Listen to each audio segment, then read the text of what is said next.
everyone.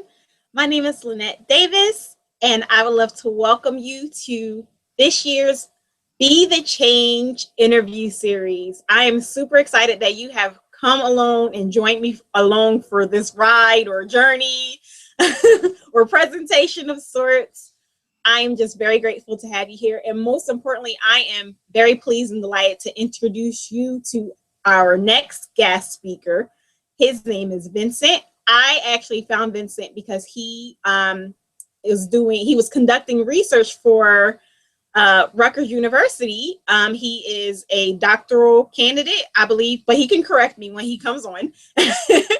And he was doing a survey for entrepreneurs, and I'm sure he'll talk more about that. But what I found actually more intriguing was the work that he was doing in addition to that research, and that's what made me want to reach out to him and bring him onto the show. And I feel like you guys will be really inspired by the work that he's doing. So welcome, Vincent.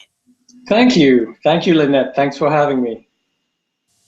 Excellent. So Vincent, why don't you tell us a little bit about yourself? And you can probably tell that whole little piece much better than me. Okay, sure. I'm from East Africa. I'm from Kenya, and I belong to the same ethnic group as Obama. So people here in the United States might find that interesting, that my grandmother lives just a few miles from his grandmother. So I'm from that country. I came here on a Fulbright scholarship to study at Rutgers, and I'm almost done, almost finishing my PhD. So that's basically who I am. Awesome. Awesome. So you know what I brought you on here for, so we're going to dig right into it. Okay. So what does Be the Change mean to you, or how do you define Be the Change? The way I look at it, I think each of us is concerned about some problem that we see around us in the community, on the planet, somewhere.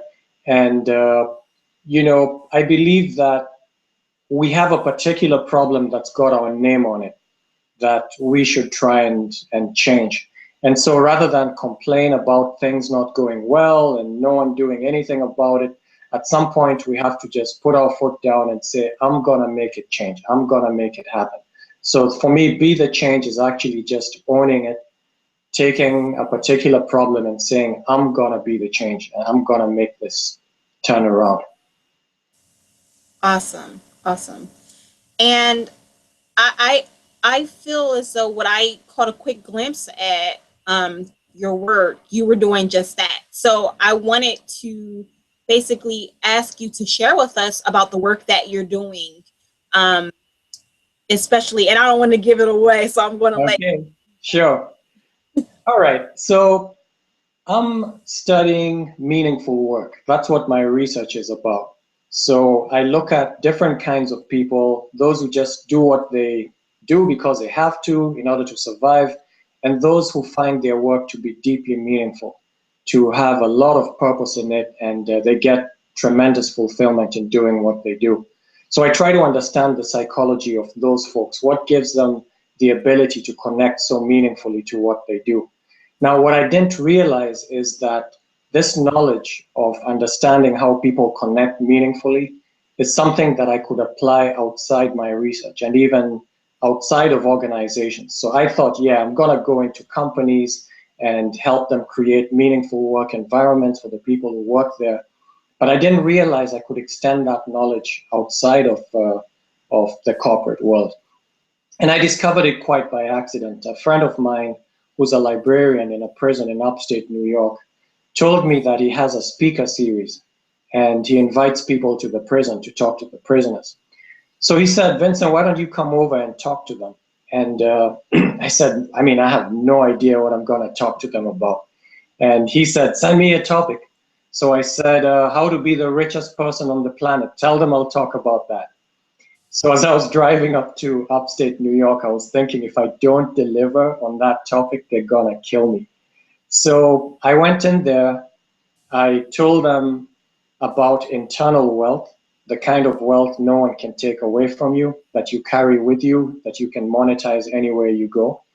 And I showed them how they could transform their prison experience into an opportunity to grow in internal wealth, so that on the day they step out of prison, the opposite happens. They think people will look down on them for the rest of their lives, but they can be these amazing, awesome people that everyone looks up to.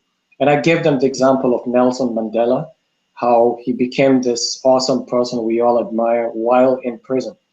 He became greater while in prison. So I was giving them a way to do that again. And when I saw the light, their eyes kind of light up, I figured, wait a minute, all this stuff I'm learning about creating a meaningful experience, I can apply it right here with these prisoners. I can help them reframe this useless, meaningless, hopeless experience they're going through into an opportunity to become a great person, to become an example, a model in society, to get them admiration. You know, I gave them the building blocks to create a new future for themselves. And so I realized here's a problem I wasn't setting out to solve, but which has my name written on it. I actually have the skills to help these people to create a dream that's powerful enough to turn their meaningless experience into a meaningful one. So that's how it happened for me. Wow. Wow, that's amazing. And oh, I have a little bit of echo, so you might want to mute me while I'm talking. Uh-huh. Um, I think that that's really amazing work. I'm actually, let me see. I'm going to mute you so I don't have an echo. If that helps. Okay, that's better. I can hear you better now. Okay. Oh, okay. Let me see here. All right. So hopefully I'm not blocked because I'm not sure if I'm I being can hear you. okay. You can hear me. Okay, good. Great. What I was saying was, I think that's excellent work. It's amazing to go. You know, most people they think corporate and they think that's where the dollars are. Especially, you know, if I'm a student, you know, coming out regardless of, you know, what level of student I am. And what was cool was actually I'm also a graduate of Rutgers with Oh, my BA. nice. Nice. Go, Scarlet Knight. I'm like, I think actually I went to the Camden campus, so I think we're Scarlet Raptors. I don't remember. Yeah, we have so many teams. Yeah, it was, and I yeah, but another topic for another day. Yeah. um, but I think when you first come out of college, and I'm trying to really think because it's been a while, but when I come out of college, the first thing I'm thinking of is I need to pay these loans back. That's right.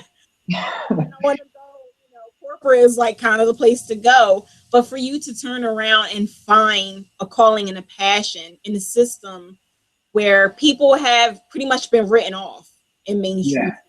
society, I think that's amazing work. And you know, if we're really truly going to be the change starts within, but it needs to work on its way out so that everybody has an opportunity to honestly be the best version of themselves, including those who came upon unfortunate circumstances in their life due to poor choices, due Right. to, you know, poor circumstances that fell on them. You know, you just Yeah. never. And So they I do think that again. There's always a second chance. I believe in redemption, that if you made a mistake, you're not sentenced to remain right there for the rest of your life, that you can start again and actually make good. At least, you know, there are some things you can make good on, but you can definitely live a better future.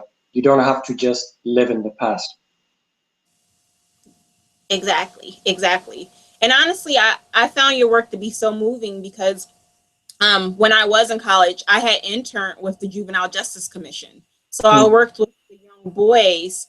Now, I specifically worked in a substance abuse program, but they were all inside a residential program, and it had such a high recidivism rate. And I really feel like if there was more work like this, that rate would be much lower, because you're building, in their case, it would have been a building of these young men to give them hope, to breathe life into them, because a lot of them came from homes that were very impoverished, very broken. And I don't think they ever heard a message of, you are somebody, you have purpose, there's meaning for you. So, I think that's a very powerful message. Exactly. If you have a powerful message, a powerful dream to live for, that actually enables you to move a lot further than you ever could. So a lot of it begins with what you believe. If you think my future's just already dashed, no one's ever going to look at me, then that's the way you live your life. But if you see you have this tremendous future waiting for you, and that nothing can stop you from getting there, not even the prison experience that you have right now, then it changes everything. So it all starts with that dream. What exactly do you think the future is going to be like? So I hope that I can help them paint this amazing future for themselves. And that's really what I want to do. Awesome, awesome. Now, tell me a little bit, because before we did this interview, we had exchanged emails, and you told me a little bit about how you can kind of incorporate what you're doing into the work that you do mainly, which you are also a professor, correct? Yes, right. So it actually all ties in together. So when I had this idea of helping the prisoners, specifically, starting something to help prisoners, I was in the library. I was reading an article about values that are appreciated in cultures all over the world and how to acquire them, and the actions you should engage in and those that you should avoid. And it was all summarized in one page. It's a study by Seligman. And I thought I should share this with the prisoners. Then I said, wait, not all of them were able to attend my talk. It was just those who could fit in the library. It was standing room, and they wouldn't know what I'm talking about. Then I said, what if I made a video summarizing what I said? Then that would bring them in. Then the idea was getting bigger and bigger, and I said, wait, I don't have time for this.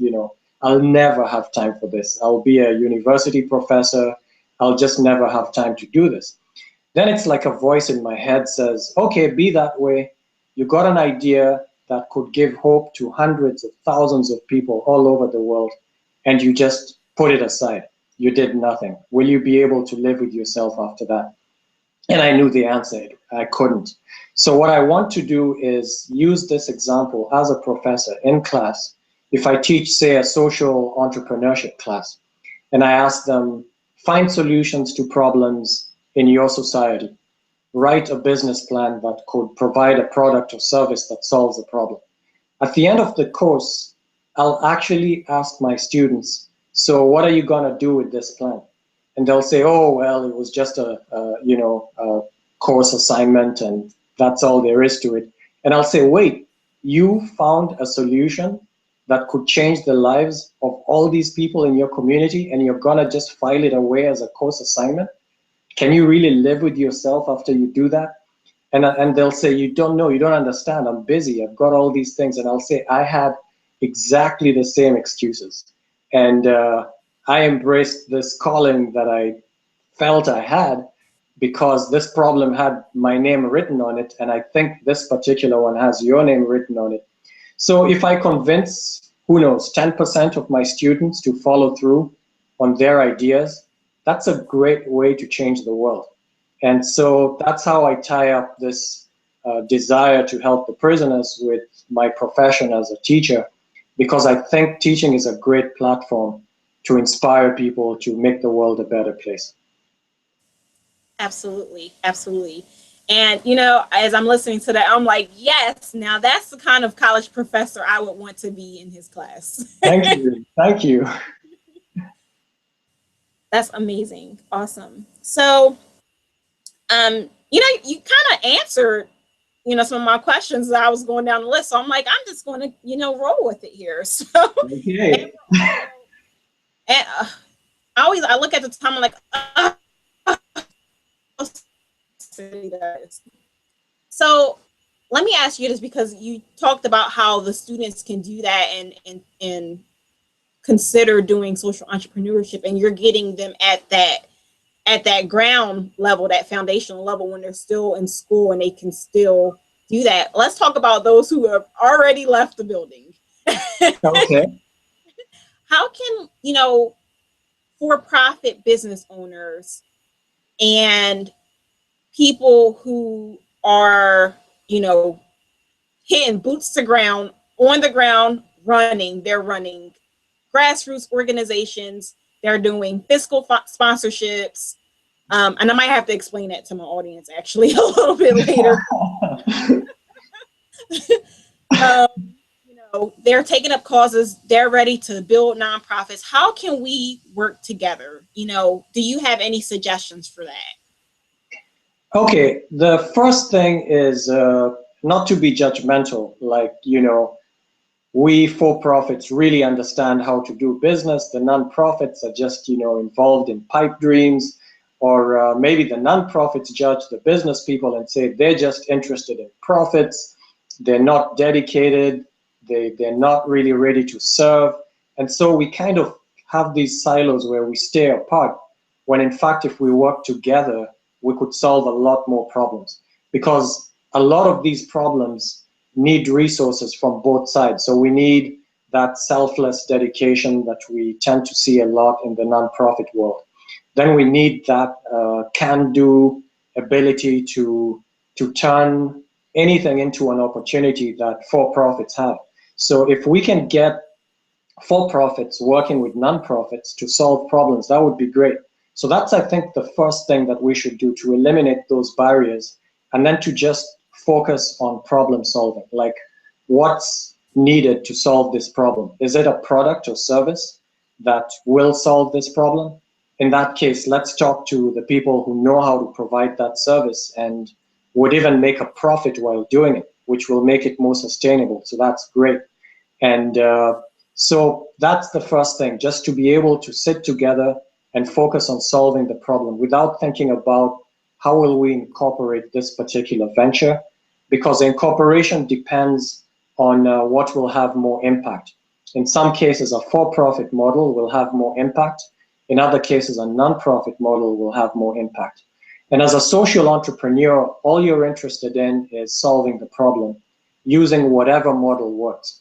You could be a social entrepreneur as a non-profit person or as a for-profit person. The main thing is, how do I use my creativity and my knowledge of business and how the world works to solve the problem? That would be my first pitch. Try and work with everyone. Just focus on what's needed to solve the problem. Excellent, excellent. And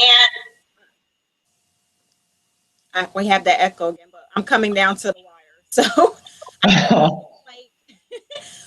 I would just love if you could share just one last actionable piece of advice that you could give somebody who is considering, becoming a social entrepreneur, or considering building a nonprofit, or even another, doctoral candidate who is going, I'm too busy right now to Right. step into this work that is more giving spirit than anything. What final piece of advice would you like to give them?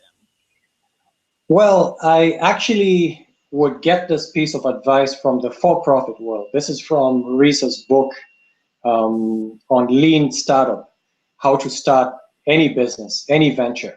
And one of the things he advises is get out of the building.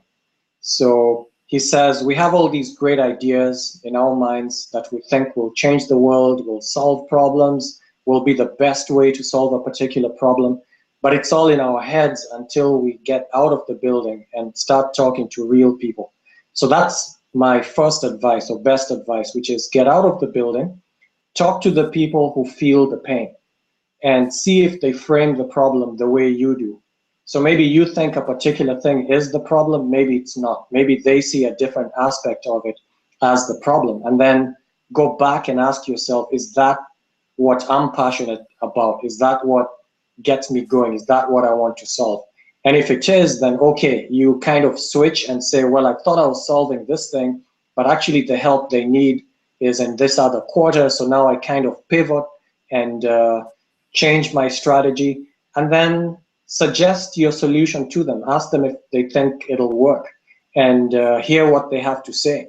And they'll tell you, well, that might work under certain circumstances, or it might not.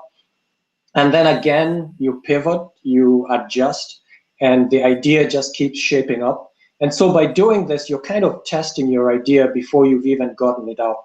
And you're seeing whether it's realistic or not, and whether it will have an impact or not. And once you've got all those things aligned, then now just put your whole heart and soul into it.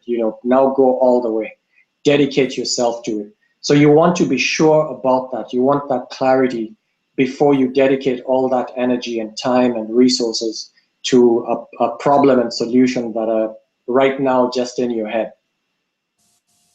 I love that. That was excellent. I feel like you were speaking right to me with that one, Vincent. I hope it helps. I am so very sure it will. Vincent, thank you so much for your time. I truly appreciate you just spending time with us and sharing your wisdom nuggets with all of us. You're most welcome, Lynette. It's been my pleasure. Awesome. And everyone, thank you so very much for joining me.